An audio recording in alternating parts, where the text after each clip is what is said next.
संजना की बातें सुनकर मोहिंदर गुस्से में आ गया और पैर पटकता हुआ वहां से चला गया। लेकिन उनके जाने के बाद शर्लिन एक बार फिर संजना को ढूंढती हुई वापस आई। उसका चेहरा गुस्से से लाल हो रहा था। उसने संजना को तीखी नजरों से घूरते हुए कहा, अब तो तुम बहुत खुश होगी है ना? संजना ने अपने कंधे उचकाते हुए कूल होकर जवाब दिया, तुम जैसे इंसान से जीतना कोई खुशी की बात थोड़ी ना है। शर्लिन का गुस्सा इतना तेज था कि उसके दांत किटकिटा रहे थे और उसकी आंखों में खून उतर आया। चिल्लाते हुए उसने कहा, एक दिन मैं तुम्हें हरा कर दम लूंगी। नहीं, हर चीज सिर्फ तुम्हें मिल जाए मैं ऐसा नहीं होने दूंगी। संजना की मुस्कान धीरे धीरे गायब हो गई और उसके चेहरे के एक्सप्रेशंस सख्त हो गए। वो बोली, जो जितनी मेहनत करेगा वो इतना ही पाएगा शर्लिन। तुम चाहे जितनी भी कोचों और बड़े आदमियों को खुश कर लो, टैलेंट और हार्ड वर्क के बिना तुम कभी भी चैंपियन का टाइटल नहीं जीत पाओगे। ऐसा कहकर संजना वहां से चली गई। संजना को जाते हुए देख शर्लिन का चेहरा गुस्से से लाल हो गया और उसकी हालत एक चोट खाई नागिन जैसी हो गई। जब और सहन नहीं हुआ तो वो अपना गला फाड़ कर जोर से चिल्लाई, Sanjana, I really hate you. एक दिन मैं तुमसे जीत कर रहूंगी और सबको पता चलेगा कि तुम संजना अरोड़ा मेरे मुकाबले कुछ भी नहीं हो। एंडोर्समेंट और प्राइवेट कोच में काम की वजह से संजना की पैसों की परेशानी अब एक हद तक सॉल्व हो गई थी। भले ही संजना के साथ एम्प्लॉयमेंट कॉन्ट्रैक्ट मिस्टर मेहता ने साइन किया था, लेकिन उसकी एम्प्लॉयर मिसेस नीना थी। काम के पहले दिन संजना उन्हें खास तौर पर शुक्रिया कहना चाहती थी, इसीलिए वो अपने तय वक्त से आधा घंटा पहले ही पहुंच गई। जब वो गेट के बाहर रिसीव किए जाने के लिए किसी का इंतजार कर रही थी तो उसने त्रिशा को कॉल किया और थोड़ी नर्वस होकर पूछा, एक बात बताओ, कि मिसेस नीना जिन्हें मैं स्विमिंग सिखाने जा रही हूँ, तुम्हें क्या लगता है वो कैसी होंगी? त्रिशा ने उसे तसल्ली देते हुए कहा, वो पहले ही बोल चुकी हैं कि उन्हें तुम अच्छी लगी हो, इसीलिए पसंद नहीं आने का तो सवाल ही नहीं है। किसी बात की टेंशन मत लो, बस ठीक से सिखाना, सब ठीक होगा। संजना खिलखिलाकर हंसने लगी और बोली, हाँ जी टीचर, बहुत अच्छे से सिखाऊंगी। त्रिशा ने समझाते हुए कहा, तो फिर जल्दी से अंदर जाओ, बाहर खड़ी रहकर और इंतजार करने की जरूरत नहीं है। लेकिन सच तो ये था कि इस जॉब को लेकर त्रिशा संजना से ज्यादा बेचैन और परेशान थी। फोन करते हुए संजना एक कार की विंडो के पास आकर खड़ी हो गई और त्रिशा से बात करते हुए अपने बालों के साथ खेलने लगी। वो अपनी उंगलियों में बालों की एक लट लपेटती, फिर छोड़ देती, कभी बालों पर हाथ फेरती। उसने त्रिशा से कहा, कोई आए तो सही मुझे रिसीव करने, ऐसे कैसे चली जाऊं? उधर से त्रिशा ने पूछा, और तुम क्या कर रहे हो? संजना ने लापरवाही से कंधे उचकाए और कहा, मैं तो बस यहाँ खड़ी एक काली मर्सिडीज के पास हूँ और उसके शीशे में खुद को देख रही हूँ। आई एम टू गुड यार। इतना कहकर संजना खिलखिलाकर हंसने लगी। उधर से त्रिशा ने संजना को चेतावनी देते हुए कहा, ज्यादा दांत मत निकालो, अभी कार का मालिक बाहर आकर भगा ना दे तुम्हें। संजना बोली, ऐसा कैसे हो सकता है कि कोई मुझे भगा दे? और उसने खुद को दोबारा शीशे में देखा। उधर से त्रिशा की आवाज आई, चलो फोन रखो, अभी ध्यान रखना अपना। इससे पहले कि वो अपनी बात पूरी कर पाती, कार की विंडो नीचे की तरफ रोल हुई। उसने देखा ड्राइविंग सीट पर जो आदमी बैठा था, उसका एक हाथ स्टीयरिंग व्हील पर और दूसरा कार विंडो पर टिका हुआ था। उसकी आंखें थोड़ी खुली हुई थीं और उसका ध्यान सामने की तरफ था, जैसे वहां और कोई मौजूद ही ना हो। संजना हैरान रह गई और उसे ऐसा लगा मानो उस पर बिजली गिर गई हो और उसके मुंह से अचानक ही निकल पड़ा, करण। उसे वहां करण के होने की बिल्कुल भी उम्मीद नहीं थी। हालांकि करण ने कल जैसी ही व्हाइट शर्ट पहन रखी थी। उसकी शर्ट के पहले 2 बटन खुले थे, जिससे वो बहुत रिलैक्स्ड और कैजुअल दिख रहा था।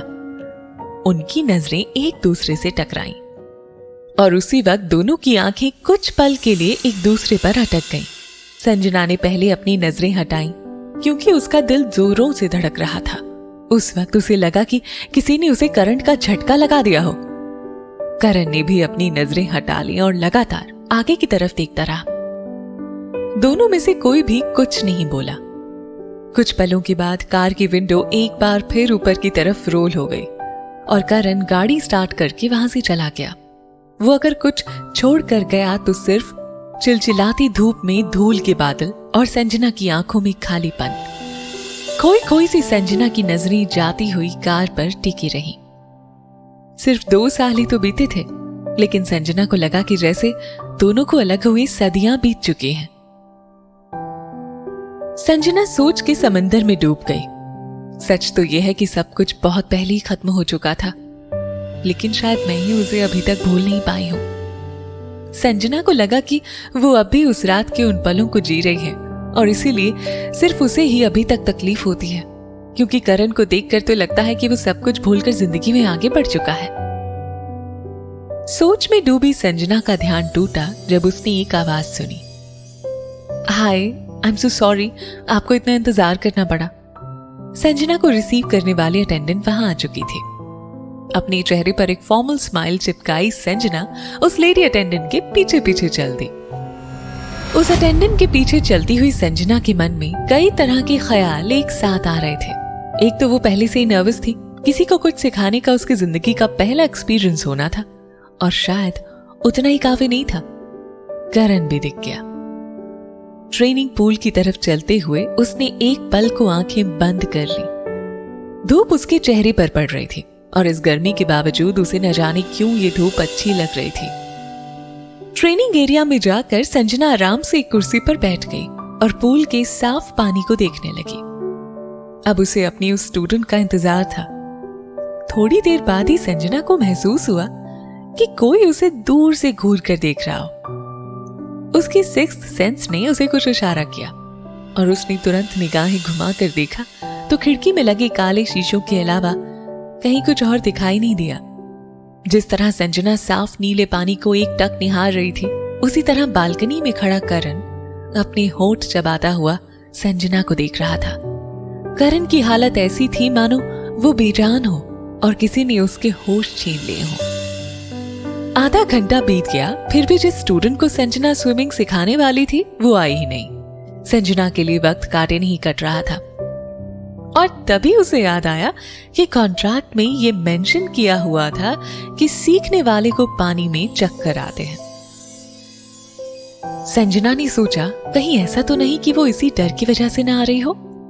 सहनशीलता संजना की पर्सनालिटी का अहम हिस्सा था और शायद इसी वजह से वो अपनी स्टूडेंट को स्विमिंग सीखने के लिए मेंटली प्रिपेयर होने का वक्त देने को तैयार भी थी। अचानक संजना का मोबाइल बजा। उसने देखा मिस्टर मेहता का कॉल था। उन्होंने संजना को बताया कि क्लाइंट को अचानक कुछ जरूरी काम आ गया, इसीलिए आज की क्लास कैंसिल हो गई है। ऑफिशियली क्लासेस अब कल से शुरू होंगी। संजना ने सहजता से कहा, ठीक है, कोई बात नहीं। घर वापस जाने के बाद संजना ने इंटरनेट पर पानी में आने वाले चक्कर यानी वाटर वर्टिगो के बारे में बहुत रिसर्च की। रिसर्च से उसे पता चला कि वाटर वर्टिगो को बहुत आसानी से ठीक किया जा सकता है। बस इसके लिए जरूरी है कि पानी में उतरते समय ऐसा कोई साथ हो जो पूरे पेशेंस के साथ सिखाए और स्टूडेंट का डर दूर करने में उसकी हेल्प करे। अगले दिन संजना फिर से समय से आधा घंटा पहले ही पहुंच गई। हालांकि इस बार वो केयरफुल थी कि कहीं करण से ना टकरा जाए। वो जल्दी जल्दी वीआईपी प्राइवेट ट्रेनिंग हॉल में पहुंची और फटाफट अपने कपड़े बदलकर तैयारी करने लगी। बाहर आते ही उसने घड़ी देखी। स्टूडेंट के आने का वक्त बस होने ही वाला था। संजना ने इधर उधर देखा और कांच के दरवाजे को मिरर की तरह इस्तेमाल करते हुए आराम से अपने बालों का जूड़ा बनाया। जूड़ा बांधकर वो कुछ पलों के लिए खुद को देखती रही और उसने खुद को मिरर में देखकर एक प्यारी सी स्माइल दी। मिरर में उसके पीछे एक दूसरा साया भी दिख रहा था। दरवाजे से बाहर एक लंबा और एक अच्छी कद काठी वाला इंसान उसी की तरफ आ रहा था। उसने मुड़कर अपना सिर उठाकर देखा तो उसकी नजरें दरवाजे के दूसरी तरफ से आ रहे खड़े आदमी से टकरा गईं। उसी वक्त एक बार फिर उसे बड़ा झटका लगा था। संजना ने देखा करण की आंखों में अजनबीपन और एक गहराई है। संजना को लगा कि करण शायद खुद को जबरदस्ती शांत बनाए रखने की कोशिश कर रहा है। थोड़ी देर के लिए दोनों खामोश रहे। कोई कुछ नहीं बोला। लगा कि दोनों की जबान चुंबक से चिपक गई हो। फिर एक ठंडी सांस छोड़ती हुई संजना वहां से हट गई और उसने ऐसे बिहेव किया जैसे किसी अजनबी आदमी से पहली बार मिल रही हो।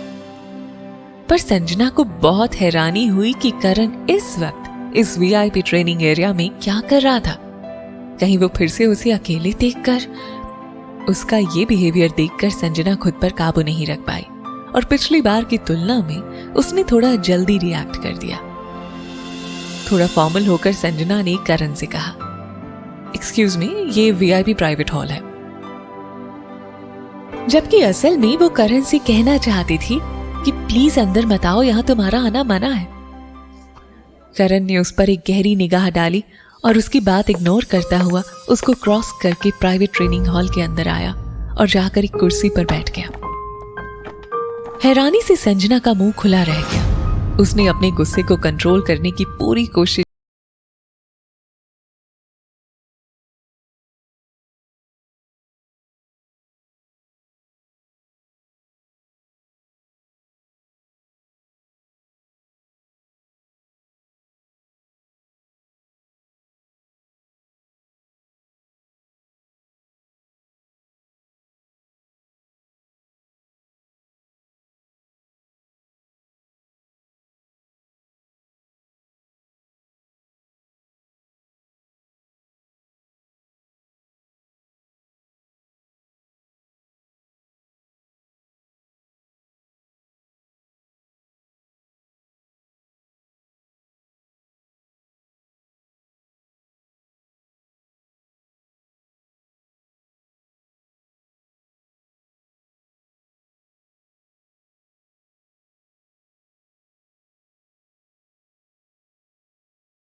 मोटे तौर पर संजना के कहने का मतलब यही था कि मिस्टर मेहता करण को यहां से भगा दें। मिस्टर मेहता के माथे पर शिकन आ गई। वो सीरियस आवाज के साथ बोले, आपका स्टूडेंट? यही तो है आपका स्टूडेंट जो आपके पास बैठा है, मिस्टर करण ग्रोवर। संजना के लिए ये झटका बर्दाश्त से बाहर था। यहाँ बस इतना ही। आगे की कहानी जानने के लिए सब्सक्राइब करें पॉकेट एफएम चैनल को और बेल क्लिक करके अगले एपिसोड का नोटिफिकेशन पाएं। लेकिन आप सारे एपिसोड अभी सुनना चाहते हैं तो डाउनलोड करें हमारा pocket FM app. Link description में है, जहां आप पाएंगे इस शो के सारे एपिसोड्स और साथ ही इसके जैसे और भी बेहतरीन शोज। तो देर किस बात की, अभी डाउनलोड करें पॉकेट एफएम ऐप।